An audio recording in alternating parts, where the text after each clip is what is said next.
Ինչ կանեիք, եթե իմանայիք, որ ձեր տատիկի սերը կառուցված է ուրիշի մահվան վրա։ Պատկերացրեք մի երդում, որը տրվել է սովի ու մահվան մեջ, սեփական երեխաների կյանքը փրկելու համար։ Այդ երդումը պահանջում էր լռել ուրիշի ընտանիքի դավաճանության մասին։ Տասնամյակներ շարունակ այն թաքնված էր մի հին մեդալիոնի մեջ, բայց այսօր այդ լռությունը կոտրվելու է և անցյալի ուրվականները վրեժ են պահանջում։ Այսօր մենք ոչ միայն կբացահայտենք այդ սարսափելի երդման ամբողջական տեքստը, որը կապված է մահվան սպառնալիքով, բայց ամենակարևորը, դուք կտեսնեք այն պահը, երբ անմեղ թոռնուհին դեմ առ դեմ կկանգնի դավաճանված ընտանիքի ժառանգի հետ, ով եկել է ոչ թե ներում գտնելու, այլ արդարություն պահանջելու։ Նրանց հանդիպումը անդառնալի հետևանքներ կունենա։ Այս պատմությունը կստիպի ձեզ կասկածել նույնիսկ ձեր ամենամտերիմ մարդկանց։ Սեղմեք բաժանորդագրվել հիմա և գրեք ձեր քաղաքը մեկնաբանություններում, տեսնենք, թե քանիսն ենք մենք։ Գիշերվա լռությունը պատռվեց խուլ սարսափահար ճիչով, որը կարծես դուրս էր պրծնում մարդկային հոգու ամենախորը, ամենամութ անկյունից։ Եվայի արվեստանոցում, որտեղ կտավների վրա դեռ չչորացած ներկերի բույրը խառնվել էր սուրճի բույրին, երիտասարդ նկարչուհու հանգիստ քունը ցրվեց մեկ վայրկյանում։ Ոչ, թողեք նրանց, մի տարեք, լսվեց տատիկի Մարիաննայի սենյակից, և այդ խոսքերը ոչ թե խնդրանք էին, այլ անցյալից եկող աղերսանք։ Եվայի սիրտը սկսեց բաբախել կատաղի ռիթմով, երբ նա վեր թռավ անկողնուց և նետվեց դեպի մղձավանջի աղբյուրը։ Մարիաննայի սենյակը խավարի մեջ էր, և միայն պատուհանից թափանցող լուսնի գունատ լույսներ ուրվագծում անկողմում նստած ծեր կնոջ կերպարը։ Նրա աչքերը լայն բացված էին, հայացքը հառած դատարկությանը, իսկ դողացող ձեռքերը կարծես փորձում էին բռնել անտեսանելի ուրվականներին։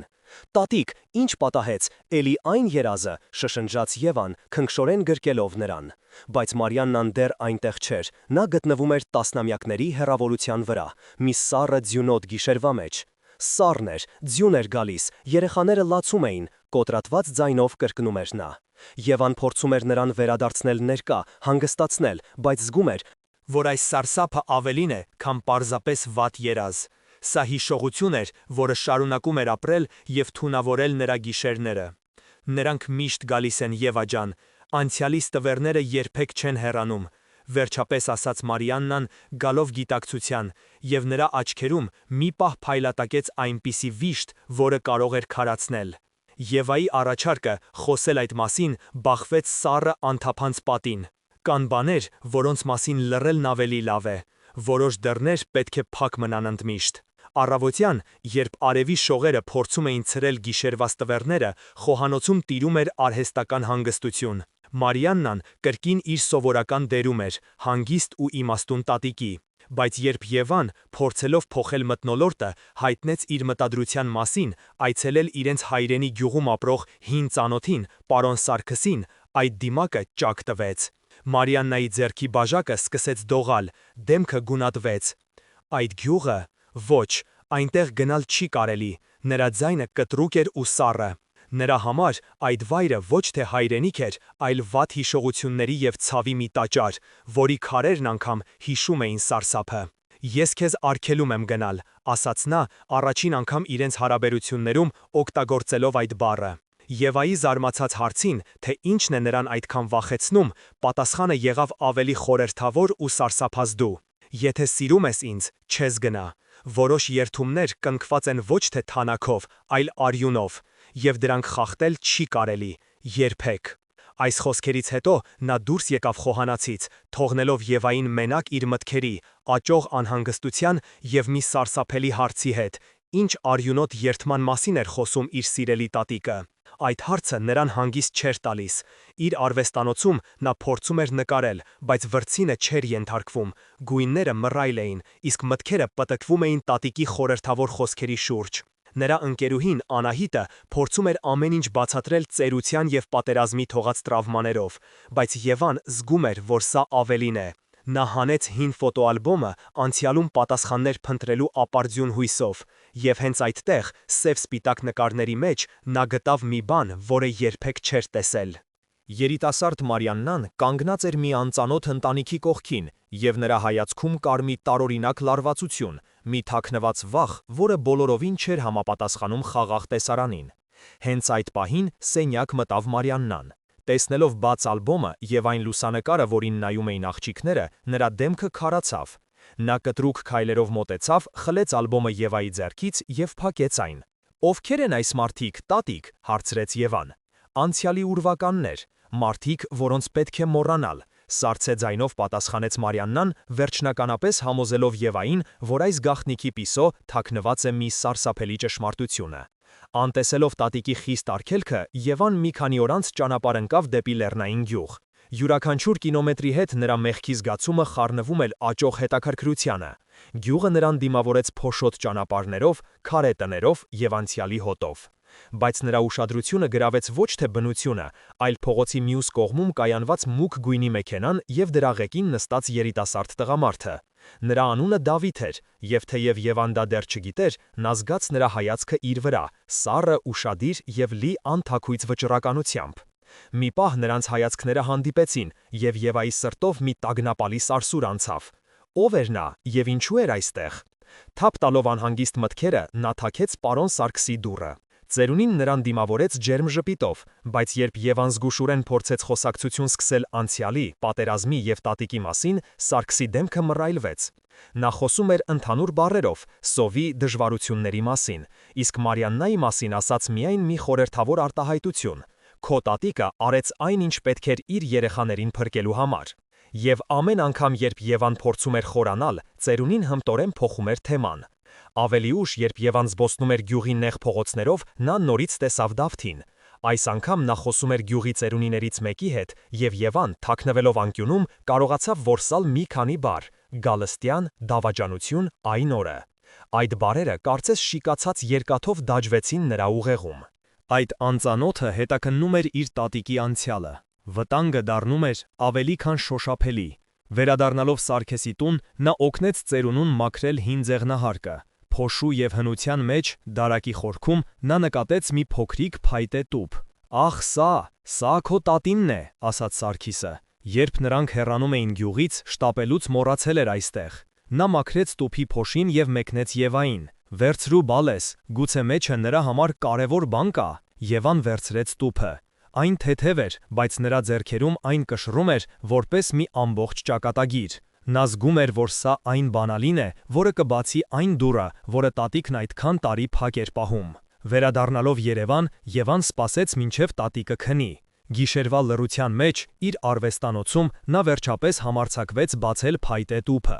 Մեջը մի քանի մանրուքներ էին, իսկ դրանց տակ մի հնաոճ, ժամանակից մթնած արծաթե մեդալիոն։ Եվայի մատները դողում էին, երբ նա բացեց այն։ Մի կողմը դատարկ էր, իսկ մյուս կողմում, ապակու տակ, դրված էր մի մանրիկ, դեղնած թրտի կտոր։ Ասեղի օգնությամբ նա զգուշորեն հանեց այն և բացեց։ Խունացած, մանր տառերով գրված էր մի երդում, որը սառեցրեց արյունը նրա երակներում։ «Ես, Մարիաննա Գալստյանս, երդվում եմ իմ երեխաների կյանքով, որ կլռեմ այն օրը տեսածիս մասին։ Եթե ես խախտեմ այս երդումը, թող իմ սերունդը անիծվի, և թող իմ լեզուն չորանա, թող լռությունը լինի իմ փրկագինը և իմ բանտը»։ Եվան կարդում էր նորից ու նորից, բայց օդը չէր հերիքում։ Սենյակը սկսեց պտտվել նրա շուրջը։ Սա ոչ թե պարզապես գաղտնիք էր, այլ անեծք։ Մի անեծք, որը տասնամյակներ շարունակ ապրում էր իրենց տանը, և որի բեռը, ինչպես նա հանկարծ սարսափով գիտակցեց, այժմ ընկած էր իր ուսերին։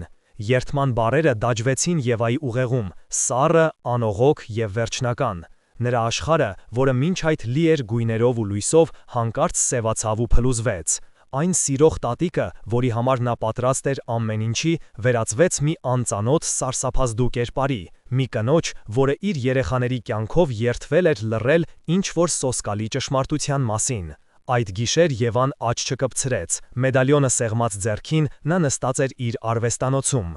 շրջապատված իր անավարտ կտավներով, որոնք այժմ նրան թվում էին միամիտ ու կեղծ։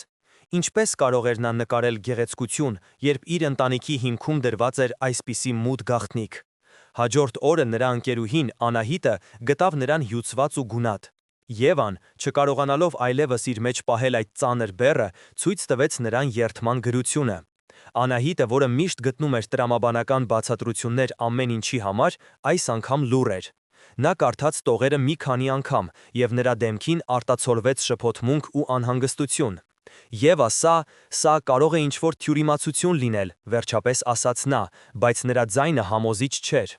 Գուցե սա այլաբանություն է, գուցե պատերազմի սարսափներն են ստիպել նրան գրել այսպիսի բան։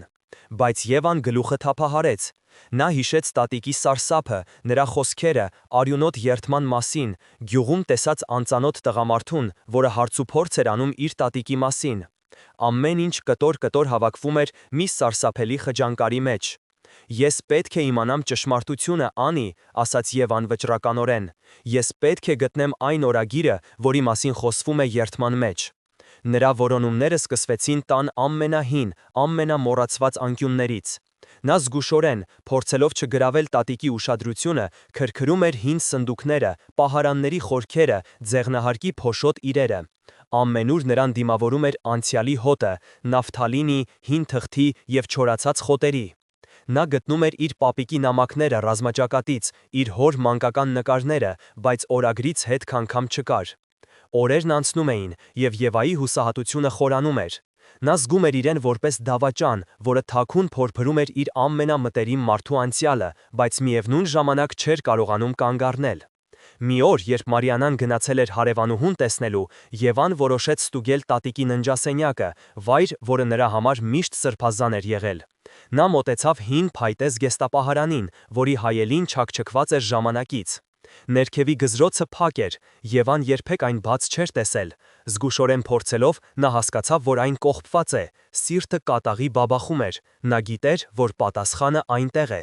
Օգտագործելով մազակալ, նա մի քանի լարված րոպե անց կարողացավ բացել հին կողպեքը։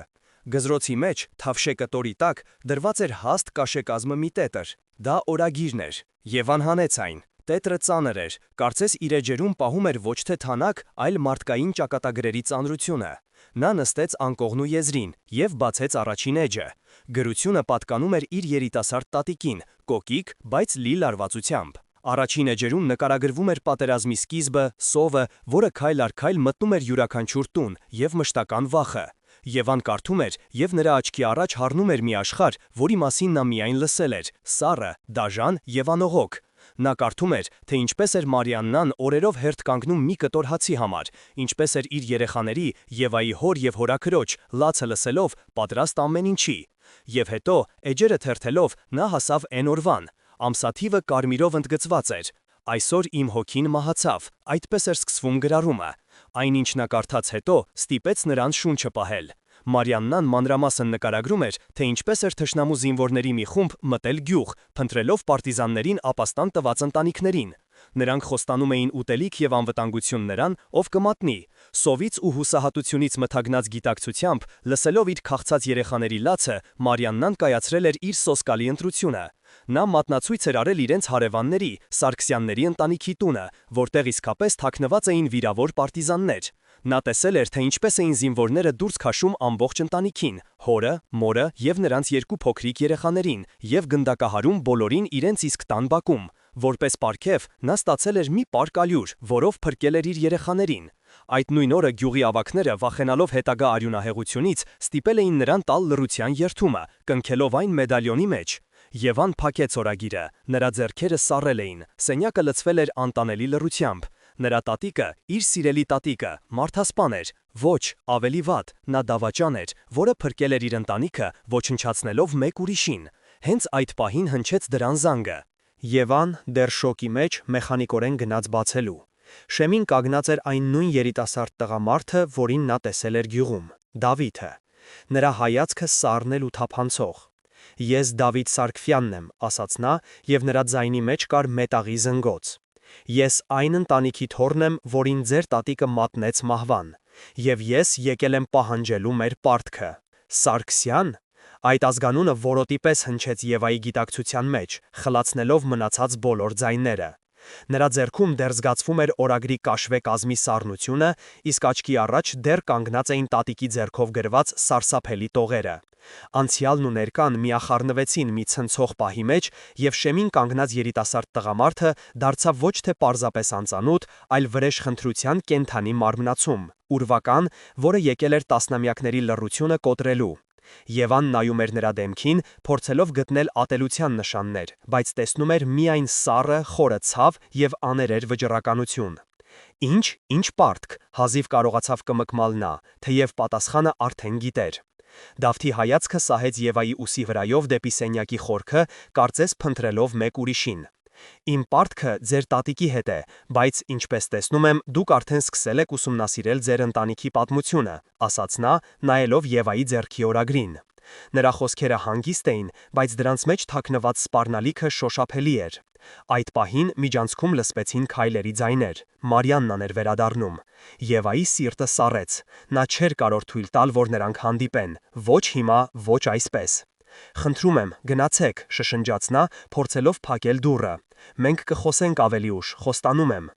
Դավիթը մի պահ տատանվեց, նրա հայացքում մի վայրկյանով կարեկցանքի նման մի բան փայլատակեց, բայց հետո այն նորից դարձավ պողպատի պես սառը։ Վաղը, ժամը 12-ին, Արարատ սրճարանում, կտրուկ ասաց նա և առանց հրաժեշտ տալու շրջվեց ու հեռացավ, թողնելով Եվային դեմ առ դեմ իր կյանքի ամենամեծ փոթորքի հետ։ Երբ Մարիաննան մտավ տուն, Եվան արդեն հասցրել էր թաքցնել օրագիրը։ Նա փորձում էր իրեն սովորականի պես պահել, բայց նրա դողացող ձեռքերն ու գունատ դեմքը մատնում էին նրան։ Ինչ պարտք։ Ինչ է պատահել, Եվա ջան, վատ ես քեզ զգում, անհանգստացած հարցրեց տատիկը, ձեռքը դնելով նրա ճակատին։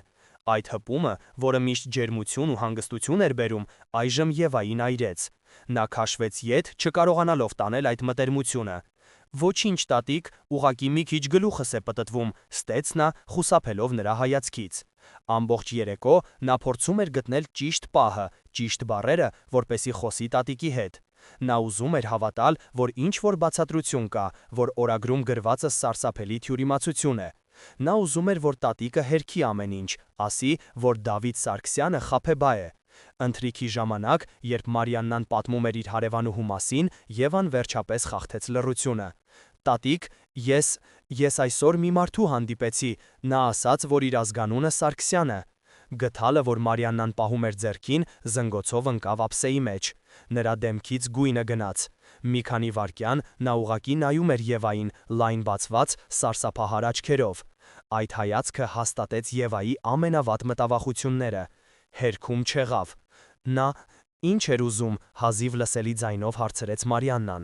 Նա ուզում է հանդիպել, պատասխանեց Եվան։ Նա ասում է, որ դուք իր ընտանիքին պարտք եք։ Մարիաննան կտրուկ վեր կացավ սեղանից։ Ոչ մի պարտք չկա, գոռաց նա, եւ նրա ձայնի մեջ հնչեց տասնամյակների ընթացքում կուտակված վախն ու հուսահատությունը։ Դու չես հանդիպիմ նրա հետ, լսում ես ինձ, ես արգելում եմ, նա ստախոս է, նա ուզում է քանդել մեր կյանքը։ Նա փակվեց իր սենյակում, եւ Եվան լսում էր նրա խուլ լացի ձայնը։ Այդ գիշեր Եվան հասկացավ, որ սովորական ճանապարհով այս խնդիրը լուծել հնարավոր չէ։ Նա հայտնվել էր երկու կրակի արանքում, մի կողմից իր սիրելի տատիկի անցյալի մեղքը, մյուս կողմից արդարություն պահանջող ժառանգի վրեժխնդրությունը։ Հաջորդ առավոտ Եվան վճռական տրամադրված էր։ Նա որոշել էր հանդիպել Դավթին։ Նա պետք է հասկանար, թե ինչ է ուզում այդ մարդը, գուցե հնարավոր լինի ինչ-որ կերպ փոխհատուցել, գուցե գումար է ուզում կամ հրապարակային ներողություն։ Նա հագնվեց և պատրաստվում էր դուրս գալ, երբ Մարիաննան կանգնեց դռան դիմաց։ Նրա աչքերը կարմրած էին լացից, բայց հայացքը պինդ էր։ Եթե դու գնաս այդ հանդիպմանը, ուրեմն դու այլևս իմ թոռնուհին չես, ասաց նա սառը, անզիջում ձայնով։ Դու պետք է ընտրես, կամ ես, կամ նա։ Այս վերջնագիրը շանթահարեց Եվային։ Նա չէր սպասում նման դաժան ընտրության։ Նա նայում էր տատիկի դեմքին և տեսնում էր ոչ թե զայրույթ, այլ կենդանական վախ։ Մարիաննան վախենում էր ոչ թե իր համար, այլ Եվայի։ Նա վախենում էր, որ ճշմարտությունը կկործանի իրենց միջև եղած ամեն ինչ։ Տատիկ, ես պետք է գնամ, հանգիստ, բայց ամուր ասաց Եվան։ Ոչ թե նրա համար, այլ մեր, մենք չենք կարող ապրել այս ստի մեջ։ Նա զգուշորեն մի կողմ հրեց տատիկին և դուրս եկավ տանից, իր պիշո թողնելով ոչ միայն լացող ծեր կնոջը, այլև իր անհոգ անցյալի բեկորները։ Փողոցում քայլելիս նա զգում էր, որ իր յուրաքանչյուր քայլը ավելի է խորացնում այն անդունդը, որը բացվել էր իր և տատիկի միջև։ Նա գնում էր դեպի անհայտությունը, չիմանալով, որ այս հանդիպումը ոչ միայն չի լուծի խնդիրը, այլև կբացի ցավի ու տառապանքի մի նոր, ավելի սարսափելի էջ։ Արարատ սրճարանը լի էր առօրյա աղմուկով, բաժակների զնգոց, մարդկանց խոսակցություններ, սուրճի բույր, բայց Եվայի համար այդ ամենը գոյություն ուներ կարծես մի հաստ ապակու պիշո։ Նա նստած էր անկյունի սեղանի մոտ, և նրա աշխարհը սեղմվել էր մինչև դիմացի աթոռին նստած տղամարդու չափերը։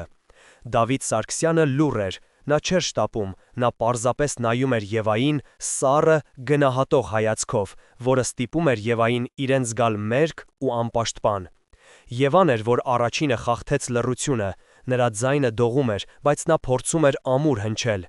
«Ինչ եք ուզում մեզնից», հարցրեց նա, «փոխհատուցում, գումար»։ Նա հույս ուներ, որ պատասխանը կլինի պարզ ու նյութական, մի բան, որը կարելի է լուծել, վճարել և մոռանալ։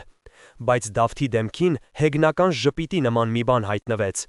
«Գումար», կրկնեց նա, և այդ բառի մեջ այնքան արհամարհանք կար, որ Եվան սարսռաց։ «Դուք կարծում եք, թե կարելի է գին դնել իմ պապի, տատի և նրանց 2 երեխաների կյանքի վրա։ Դուք կարծում եք, թե կարելի է գնել այն տասնամյակների ցավը, որով ապրել է իմ հայրը, այդ օրվա միակ վերապրածը, որը թաքնված էր նկուղում և լսում էր իր ընտանիքի գնդակահարության ձայները։ Յուրաքանչյուր բառը մահակախիցի պես ծանր էր։ Եվան զգաց, թե ինչպես է օդը պակասում իր թոքերում։ Նրա պատկերացումը, թե սա մի հին մոռացված ողբերգություն է, փշուր-փշուր եղավ։ Սա կենդանի, շնչող ցավ էր, որը փոխանցվել էր սերնդեսերունդ։ Ապա ինչ եք ուզում, հարցրեց նա շշուկով։ Դավիթը առաջ թեքվեց, նրա հայացքը մխրճվեց Եվայի աչքերի մեջ։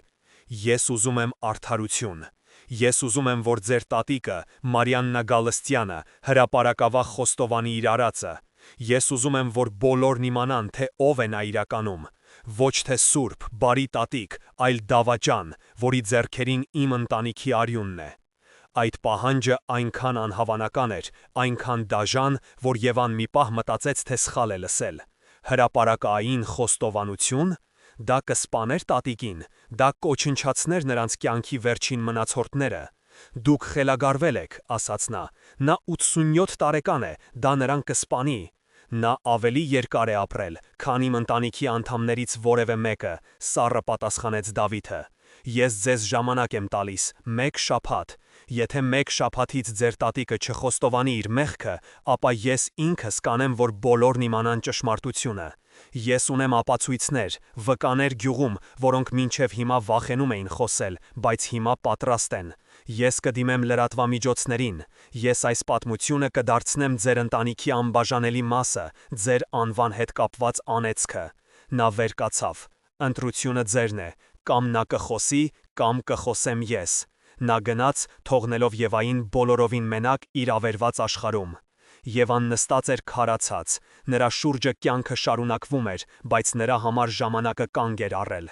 Նա հասկացավ խնդրի իսկական մասշտաբը։ Սա այլևս ընտանեկան գաղտնիք չէ, սա վրեժխնդրության պատմություն էր, որը սպառնում էր դառնալ հանրային սկանդալ։ Նրա տատիկի արարքի հետևանքները, որոնք թաղված էին անցյալի խորքերում, այժմ դուրս էին գալիս մակերես, պատրաստ կուլ տալու ամեն ինչ։ Երբ Եվան տուն վերադարձավ, նրան դիմավորեց խուլ լռությունը։ Մարիաննան նստած էր բազկաթոռին, նայելով պատուհանից դուրս։ Նա չշրջվեց, երբ Եվան մտավ։ Նա քեզ ասաց, հարցրեց նա անկույն ձայնով։ Եվան չպատասխանեց, բառերն ավելորդ էին։ Ես գիտեի, որ մի օր նրանք կգան, շարունակեց Մարիաննան, ավելի շատ ինքն իրեն խոսելով։ Այդ օրվանից ի վեր ես ոչ մի գիշեր հանգիստ չեմ քնել։ Նրանց դեմքերը միշտ իմ աչքի առջև են, երեխաների աչքերը։ Նրա ձայնը կոտրվեց։ Առաջին անգամ Եվան տեսավ ոչ թե իր տատիկին, այլ մի կոտրված, տանջված կնոջ, որն իր մեղքի բեռի տակ ապրում էր 70 տարի։ Մի պահ կարեկցանքը հեղեղեց նրա սիրտը, նա մոտեցավ և ծնկի իջավ տատիկի առջև։ Տատիկ, մենք միասին մի ելք կգտնենք, ասաց նա, մենք կարող ենք հեռանալ այստեղից, գնալ ուրիշ երկիր։ Բայց Մարիաննան թափահարեց գլուխը։ Փախուստ չկա, Եվա ջան, ոչ այս մեղքից։ Ես իմ բանտը իմ մեջ եմ կրում։ Հանկարծ նրա հայացքը փոխվեց։ Վախի փոխարեն նրա աչքերում հայտնվեց պողպատե կամք։ Բայց ես թույլ չեմ տա, որ նա քեզ էլ ներքաշի այս կեղտի մեջ։ Ես թույլ չեմ տա, որ իմ մեղքը քանդի քո կյանքը։ Ես գիտեմ, թե ինչ պետք է անել։ Նրա ձայնի մեջ հնչող վճռականությունը սարսափեցրեց Եվային։ Դա այն նույն վճռականությունն էր, որը մի անգամ ստիպել էր նրան դավաճանել մի ամբողջ ընտանիքի, իր երեխաներին փրկելու համար։ Եվան սարսափով հասկացավ, որ իր տատիկը, իրեն Եվային, պաշտպանելու համար կարող է դիմել նոր, ավելի սարսափելի քայլերի։ Խնդիրը ոչ միայն չէր լուծվել, այլև թևակողել էր նոր, մահացու վտանգավոր փուլ։ Մարիաննայի խոսքերը օդում կախված մնացին, սառը, սպառնալից ու անդառնալի։ Ես գիտեմ, թե ինչ պետք է անել։ Այդ պահին Եվայի համար աշխարհը սեղմվեց մինչև մի սարսափելի գիտակցության չափերը։ Նրա տատիկը, որպեսզի պաշտպանի իրեն, կարող է դիմել ցանկացած քայլի, նույնիսկ ամենասոսկալի։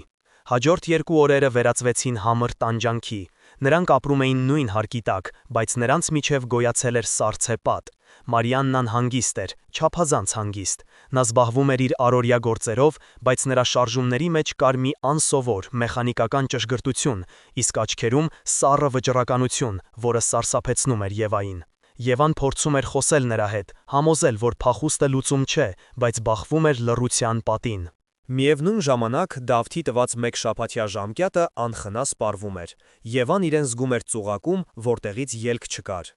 Երրորդ օրը, երբ Եվան վերադարձավ խանութից, տունը դատարկ էր։ Սեղանին դրված էր մի ծրար։ Եվայի սերտը սկսեց կատաղի բաբախել։ Նա բացեց ծրարը։ Մեջը կարճ գրություն էր Մարիաննայի ձեռագրով։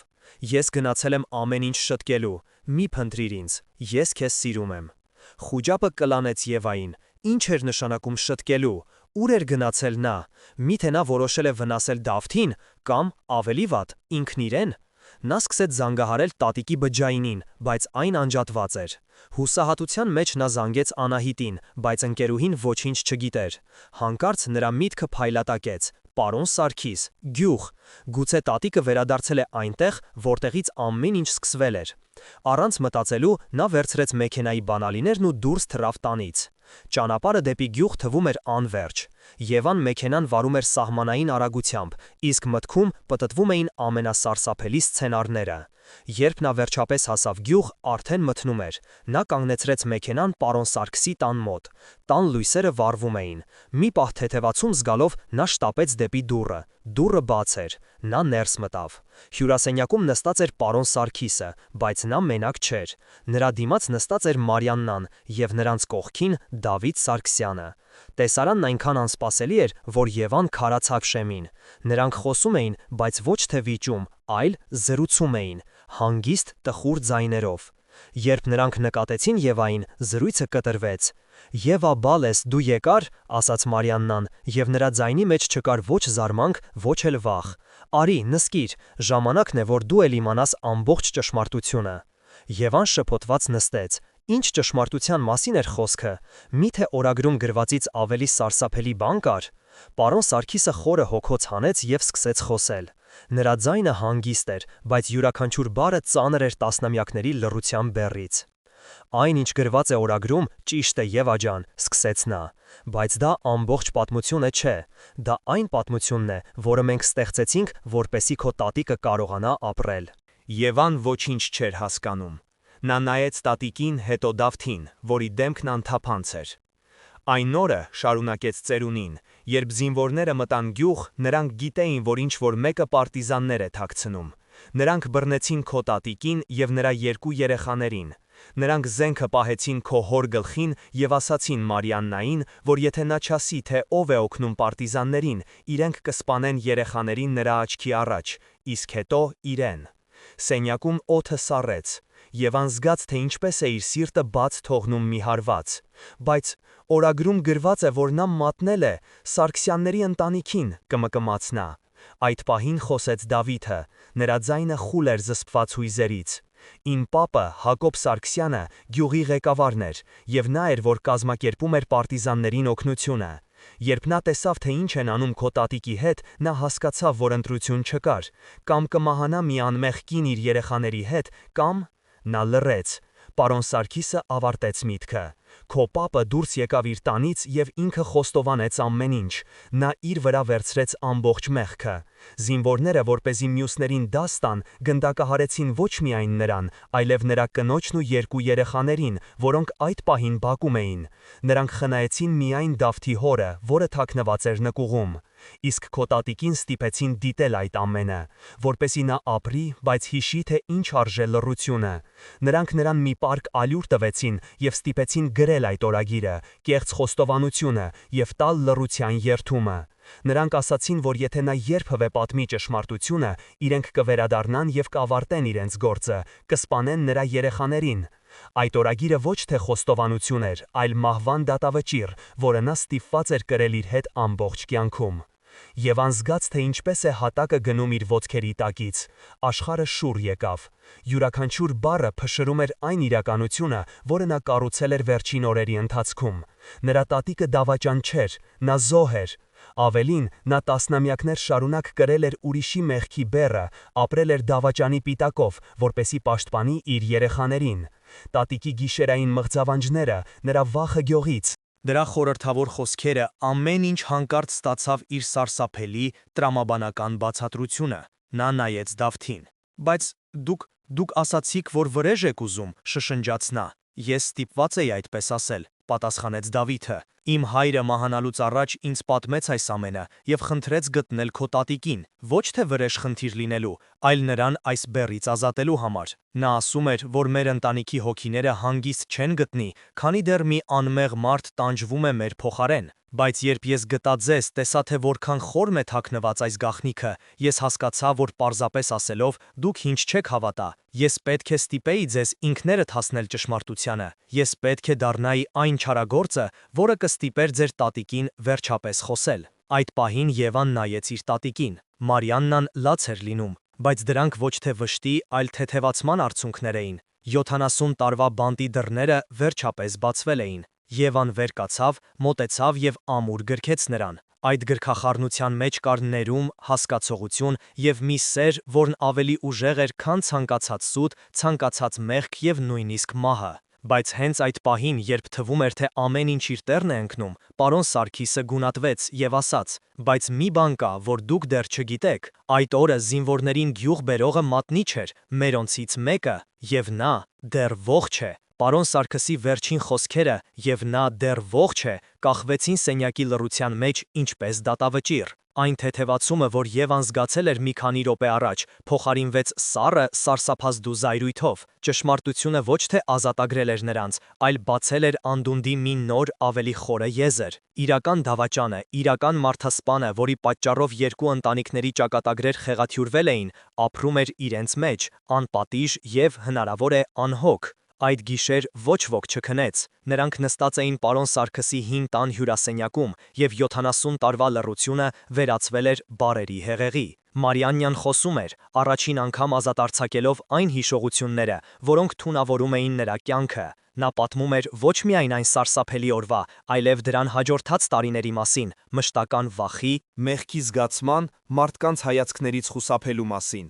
Եվան լսում էր եւ իր տատիկի մեջ տեսնում էր ոչ միայն զոհի, այլև անհավանական ուժի տեր մի կնոջ, որը կարողացել էր այդ ամենի միջով անցնել եւ պահպանել սերն ու բարությունը։ Նրա հարաբերությունները տատիկի հետ վերածնվում էին մոխիրներից, ավելի ամուր, ավելի խորը, քան երբևէ։ Բայց նրա հայացքը անընդհատ սևեռվում էր Դավթի վրա։ Այն մարդը, որին նա համարում էր վրիժառու հրեշ, այժմ բացահայտվում էր բոլորովին այլ կողմից։ Նա նստած էր լուռ, լսում էր Մարիաննայի պատմությունը, եւ նրա դեմքին, որը թվում էր անթափանց, այժմ հստակ երևում էր ցավի ու կարեկցանքի խառնուրդ։ Նրանց միջև եղած թշնամանքի պատը փլուզվել էր, իր տեղը զիջելով ընդհանուր ողբերգության եւ ընդհանուր նպատակի տարօրինակ զգացմանը։ Ո՞վ է նա, վերջապես հարցրեց Եվան, ընդհատելով լռությունը։ Ո՞վ է իսկական մատնիչը։ Պարոն Սարգիսը ծանր շունչ քաշեց։ Մարդ, որին ոչ ոք երբեք չէր կասկածի։ Մարդ, որն այն օրվանից հետո դարձավ գյուղի ամենահարգված մարդկանցից մեկը։ Ձեր հեռավոր ազգականը Եվա ջան, Պետրոս Գալստյանը։ Եվայի համար դա եւս մի հարված էր։ Պետրոս պապին նա հիշում էր մանկուց, միշտ բարի, ժպտերես ծերունի, որը նրան միշտ կոնֆետներ էր տալիս։ Միտքը, որ այդ մարդը կարող էր նման հրեշավոր արարքի ընդունակ լինել, պարզապես չէր տեղավորվում նրա գլխում։ Այդ պահին նրա մտքում սկսեցին վերականգնվել հիշողությունների բեկորներ։ Նա հիշեց, թե ինչպես էր Պետրոսը միշտ խուսափում Մարիաննայի հետ առանձին մնալուց, ինչպես էր նրա հայացքը միշտ անհանգիստ դառնում, երբ խոսք էր գնում անցյալի մասին։ Նշանները միշտ եղել էին, բայց նա կույր էր դրանք տեսնելու համար։ Բայց ինչու, հարցրեց նա, ինչու նա դա արեց։ Հին վրեժ, պատասխանեց Դավիթը առաջին անգամ խոսելով երկար ժամանակվա մեջ։ Իմ հետաքրնության ընթացքում ես պարզեցի, որ Պետրոսի և իմ պապի միջև հողային վեճ է եղել։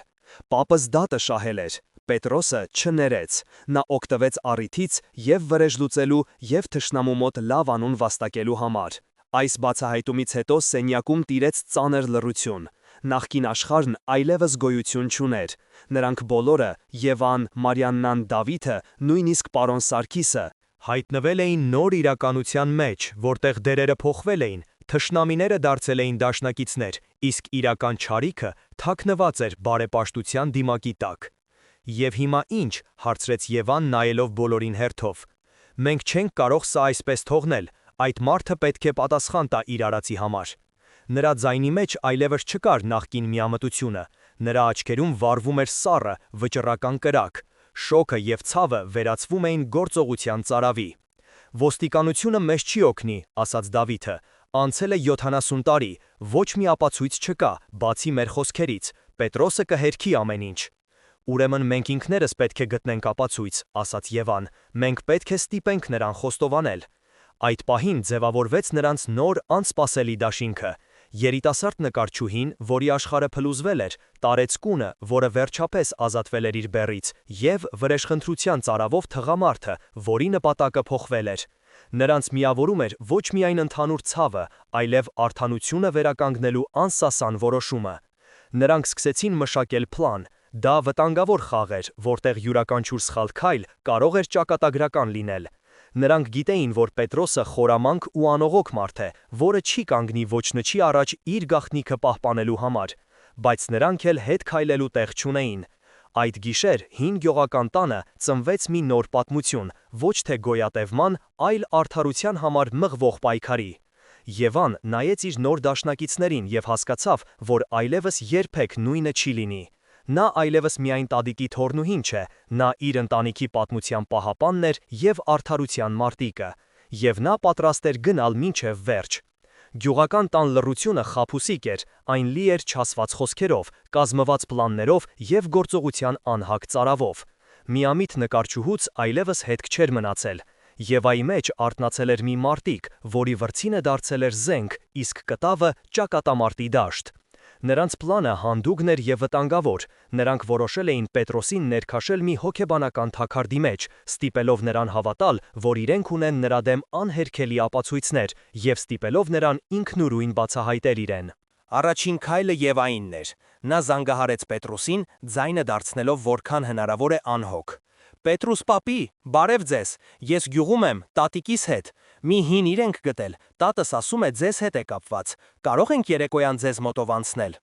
Գծի մյուս ծայրում մի քանի վայրկյան լռություն տիրեց, հետո լսվեց Պետրոսի ձայնը, մի փոքր լարված, բայց դեռևս բարեհամբույր։ Իհարկե աղջիկս, եկեք, սիրով կսպասեմ։ Դա սկիզբն էր։ Նրանք գիտեին, որ Պետրոսը կսկսի անհանգստանալ, փորձել հասկանալ, թե ինչ հին իրի մասին է խոսքը։ Հաջորդ քայլը Դավթինն էր։ Նա պետք է դառնար այն անտեսանելի սպառնալիքը, որը կխախտեր Պետրոսի հավասարակշռությունը։ Դավիթը սկսեց պարբերաբար հայտնվել Պետրոսի տան մոտ, ոչինչ չանելով, պարզապես կանգնում էր իր մեքենայի մոտ և նայում տան ուղղությամբ։ Նրա լուռ ներկայությունը ավելի սարսափազդու էր, քան ցանկացած սպառնալիք։ Երեկոյան, երբ Եվան ու Մարիաննան մտան Պետրոսի տուն, լարվածությունը կարելի էր դանակով կտրել։ Պետրոսը փորձում էր ժպտալ, հյուրասիրել, բայց նրա աչքերը անհանգիստ թրթռում էին։ Դե, ինչ էիք գտել, որ ինձ այսքան հետաքրքրեցիք, հարցրեց նա, փորձելով թաքցնել իր անհամբերությունը։ Եվան սեղանին դրեց մի հին ժանգոտ պարկուճ։ Սա գտանք մեր հին տան բակում, հողի տակից, ստեց նա։ Տատս ասում է, որ այն պատերազմի ժամանակներից է։ Դուք որպես գյուղի ամենահարգված մարդ, գուցե իմանաք, ումը կարող է լինել։ Պետրոսը նայեց պարկուճին, նրա դեմքը մի պահ քարացավ։ Դա սովորական պարկուճ էր, բայց նրա մեղավոր գիտակցության մեջ այն վերածվեց մեղադրական վկայի։ Նա չգիտեր, որ Դավիթը նախարոք տեղեկություն էր տարածել գյուղում, թե իբր գտնվել են այն զինվորների զենքի պարկուճները, որոնք կրակել էին Սարգսյանների վրա։ Չգիտեմ, հին բան է, կմկմաց Պետրոսը, շատերն էին այն ժամանակ զենք ունենում։ Ճիշտ եք, միջամտեց Մարիաննան, առաջին անգամ խոսելով, նրա ձայնը հանգիստ էր, բայց պողպատի պես ամուր։ Բայց ոչ բոլորն էին դրանով կրակում իրենց հարևանների վրա, Պետրոս։ Պետրոսի դեմքից գույնը գնաց, նա կտրուկ շրջվեց դեպի Մարիաննան։ Ինչ ես դու ասում, Մարիաննա, խենթ ես։ Ես 70 տարի լուր էի, Պետրոս, շարունակեց Մարիաննան, կանգնելով նրա դիմաց։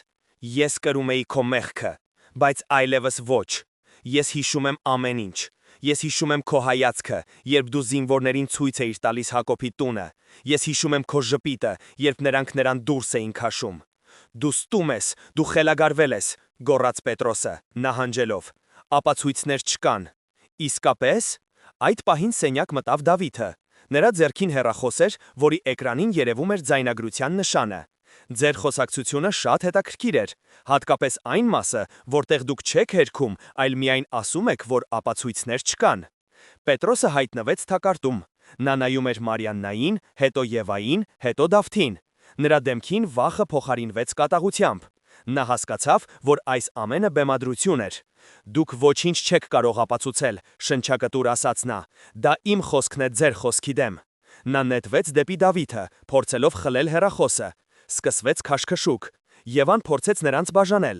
Այդ պահին Պետրոսը, կորցնելով վերահսկողությունը, հրեց Եվային։ Եվան կորցրեց հավասարակշռությունը եւ ընկավ, գլուխը հարվածելով սեղանի սուր անկյանը։ Մի պահ ամեն ինչ լռեց։ Հետո Մարիաննայի սարսափահար ճիչը պատռեց լռությունը։ Եվան անշարժ պառկած էր հատակին, իսկ նրա քունքից սկսեց հոսել արյան բարակ շիթ։ Պետրոսը քարացավ, սարսափով նայելով իր արածին։ Դավիթը նետվեց Եվայի մոտ։ Պլանը ձախողվել էր։ Ոչ, ավելի վատ, այն վերածվել էր մղձավանջի։ Նրանք ուզում էին արդարություն, բայց ստացան նոր ողբերգություն։ Եվ մինչ Դավիթը փորձում էր օգնություն ցույց տալ անգիտակից Եվային, Պետրոսը, օգտվելով խառնաշփոթից, դուրս սողոսկեց տանից եւ անհետացավ գիշերվա խավարում։ Նրանք մնացին մենակ, վիրավոր Եվայի եւ փախուստի դիմաց մարդասպանի հետ։ Եվ նրանք հասկացան, որ սա այլևս խաղ չէ։ Սա կյանքի ու մահվան պայքար է, եւ իրենց հակառակորդը պատրաստ է գնալ մինչև վերջ։ Մարիաննայի ճիչը կարծես դանակի պես խրվեց գիշերվա սրտի մեջ։ Եվայի անշարժ մարմինը, հատակին լողացող արյան փոքրիկ լճակը, Դավթի սարսափահար դեմքը, այս ամենը միաձուլվեց մի սոսկալի տեսարանի մեջ, որը վերջնականապես ջնջեց բանականության բոլոր սահմանները։ Պետրոսի փախուստը նրանց համար երկրորդական էր։ Այդ պահին գոյություն ուներ միայն Եվան եւ նրա կյանքը, որը մարում էր նրանց աչքի առաջ։ Դավիթը, մոռանալով ամեն ինչի մասին, վերցրեց Եվային իր ձեռքերի մեջ։ Շտապօգնություն, գոռաց նա Մարիաննային, որը քարացել էր սարսափից։ Զանգիր շտապօգնություն։ Ճանապարհը դեպի մոտակա քաղաքի հիվանդանոց վերածվեց ու մղձավանջի։ Դավիթը մեքենան վարում էր անհավանական արագությամբ, իսկ պիշո նստատեղին Մարիաննան գրկել էր իր թոռնուհու անգիտակից մարմինը, շշնջալով աղոթքներ ու անեծքներ։ Նա անիծում էր ոչ թե Պետրոսին, այլ ինքն իրեն, իր լռության, իր վախի համար, որը ի վերջո հանգեցրեց այս ողբերգությանը։ Հիվանդանոցում սկսվեցին տանջալի սպասման ժամերը։ Բժիշկները ոչինչ չէին ասում։ Դավիթն ու Մարիաննան նստած էին միջանցքում երկու անծանոթ, որոնց միավորել էր ընդհանուր ցավը։ Նրանց միջև այլևս չկար թշնամանք, չկար անցյալ, կար միայն Եվան եւ նրա համար ունեցած սարսափը։ Այդ պահին Դավթի հեռախոսը զանգեց։ Անծանոթ համար էր, նա վերցրեց։ Եթե ուզում ես, որ աղջիկն ապրի, լսիր ինձ ուշադիր, լսվեց Պետրոսի խեղդված ձայնը։ Դուք ինձ հանգիստ կթողնեք, դուք կմոռանաք այս պատմությունը։ Ոչ ոք ոչինչ չի իմանա։ Հակառակ դեպքում ես կվերջացնեմ այն, ինչ սկսել եմ։ Ես կգտնեմ ձեզ, որտեղ էլ լինեք։ Սպառնալիքը պարզ էր ու անողոք։ Դավթի երակներում արյունը սառեց։ Նա հասկացավ, որ Պետրոսը վիրավոր գազան է, որը պատրաստ է ամեն ինչի։ Նա նայեց Մարիաննային, որի դեմքին հույսի վերջին նշույլներն էին մարում։ Եվ նա կայացրեց իր որոշումը։ Երբ բժիշկը վերջապես դուրս եկավ վիրահատարանից եւ ասաց, որ Եվայի կյանքին վտանգ չի սպառնում, բայց նա դեռ կոմայի մեջ է, Դավիթը գիտեր, թե ինչ պետք է անի։ Նա Մարիաննային թողեց հիվանդանոցում եւ վերադարձավ գյուղ։ Նա գիտեր, որ Պետրոսը հեռու չէր կարող գնացած լինել։ Նա թաքնված կլիներ ինչ որտեղ, սպասելով իր հարմար պահին։ Դավիթը գնաց ոչ թե Պետրոսի տուն, այլ այն հին, լքված եկեղեցին, որը գտնվում էր գյուղի ծայրին։ Նրա հայրը պատմել էր, որ դա Պետրոսի սիրելի վայրն էր, որտեղ նա գնում էր մտածելու։ Եվ նա չէր սխալվել։ Պետրոսը այնտեղ էր, նստած փլատակների մեջ, ձեռքին հին որսորդական հրացան։ Գիտեի, որ կգաս, ասաց նա տեսնելով Դավթին։ Եկել ես ինձ սպանես։ Ինչպես ձերոնք կսեին, արյան վրեժը։ Ես քեզ սպանելու չեմ եկել, Պետրոս, հանգիստ պատասխանեց Դավիթը։ Ես եկել եմ, որ դու ինքդ պատասխան տաս քո արածի համար։ Երբեք, ծիծաղեց Պետրոսը, ես կապրեմ, իսկ դուք կապրեք վախի մեջ։ Դու սխալվում ես, ասաց Դավիթը և հանեց իր հեռախոսը։ Մեր ամբողջ խոսակցությունը հենց հիմա ուղիղ եթերում է։ Գյուղի բոլոր բնակիչները, ոստիկանությունը, բոլորը լսում են քեզ։ Պետրոսի դեմքը քարացավ, նա նայեց հեռախոսին, հետո Դավթին։ Նրա աչքերում մի պահ փայլատակեց հուսահատությունը, հետո այն փոխարինվեց կենդանական կատաղությամբ։ Նա բարձրացրեց հրացանը և կրակեց, բայց Դավիթն արդեն պատրաստ էր դրան, նա թռավ մի կողմ և գնդակը խրվեց հին պատի մեջ։ Եվ մինչ Պետրոսը փորձում էր վերալիցքավորել զենքը, եկեղեցու դռան մոտ հայտնվեցին ոստիկանները։ Խաղն ավարտված էր։ Պետրոսը հասկացավ, որ այլևս ելք չկա։ Նա հրացանի փողը ուղղեց դեպի իր քունքը։ Մի վայրկյան լռություն տիրեց և հետո հնչեց երկրորդ կրակոցը։ Մի քանի շաբաթ անց Եվան աչքերը բացեց հիվանդանոցի պալատում։ Նրա առաջին տեսածը տատիկի և Դավթի անհանգիստ դեմքերն էին։ Նա ոչինչ չէր հիշում։ Նրանք ստիպված էին նրան պատմել ամեն ինչ, սկզբից մինչև վերջ։ Ճշմարտությունը ծանր էր, բայց այն նաև բուժիչ էր։ Այն մաքրեց բոլոր ստերը և թույլ տվեց նրանց սկսել նոր կյանք։ Պետրոսի ինքնասպանությունը և նրա հրապարակային խոստովանությունը ցնցել էին գյուղը, բայց նաև վերջ դրել տասնամյակների լռությանը։ Մարիաննան վերջապես ազատվեց իր բեռից, նա այլևս դավաճան չէր, այլ զոհ, որը կարողացել էր գոյատևել։ Եվան որոշեց չվերադառնալ իր նախկին կյանքին։ Նա հասկացավ, որ իր արվեստը պետք է ծառայի ոչ թե գեղեցկությանը, այլ ճշմարտությանը։ Նա սկսեց նկարել մի շարք կտավներ, նվիրված իր ընտանիքի պատմությանը, սովին, պատերազմին, դավաճանությանը և ներմանը։ Դավիթը մնաց նրանց կողքին։ Նա իր առաքելությունը կատարել էր, բայց գտել էր մի բան, որը չէր փնտրում՝ ընտանիք։ Նրա և Եվայի միջև ծնվեց մի զգացմունք, որը կառուցված էր ոչ թե ռոմանտիկ պատրանքների, այլ ընդհանուր ցավի և փոխադարձ հարգանքի վրա։ 1 տարի անց Եվայի նկարների ցուցահանդեսն էր, սրահը լի էր մարդկանցով։ Կտավներից նայում էին անցյալի դեմքերը՝ Սարգսյանների ընտանիքը, երիտասարդ Մարիաննան, Պետրոսը։ Դրանք դաժան, բայց անկեղծ նկարներ էին։ Ցուցահանդեսի կենտրոնում մի կտավ էր, որտեղ պատկերված էին երկու ձեռք՝ մի ծեր, կնճռոտ ձեռք, որը բռնել էր մի երիտասարդ, ուժեղ ձեռք։ Դա Մարիաննայի և Դավթի հաշտության խորհրդանիշն էր։ Եվան կանգնած էր իր տատիկի և Դավթի կողքին։ Նրանք նայում էին մարդկանց, որոնք լուռ դիտում էին կտավները։ Նրանց պատմությունը դարձել էր բոլորինը։ Այն դաս էր այն մասին, որ գոյատևումը երբեմն պահանջում է անհնարին ընտրություններ, որ սուտը, որքան էլ խորը թաղված լինի, մի օր դուրս է գալիս լույսի ներքո, և որ իսկական փրկությունը ոչ թե մոռացության, այլ ճշմարտության ընդունման, զղջման և ներման մեջ է։ Հարգելի դիտողներ, այս պատմությունը հասավ իր ավարտին։ Ինչ դասեր քաղեցիք դուք։ Արդյոք կարելի է արդարացնել դավաճանությունը նույնիսկ հանուն գոյատևման։ Գրեք ձեր կարծիքները մեկնաբանություններում։ Շնորհակալություն, որ մեզ հետ էիք։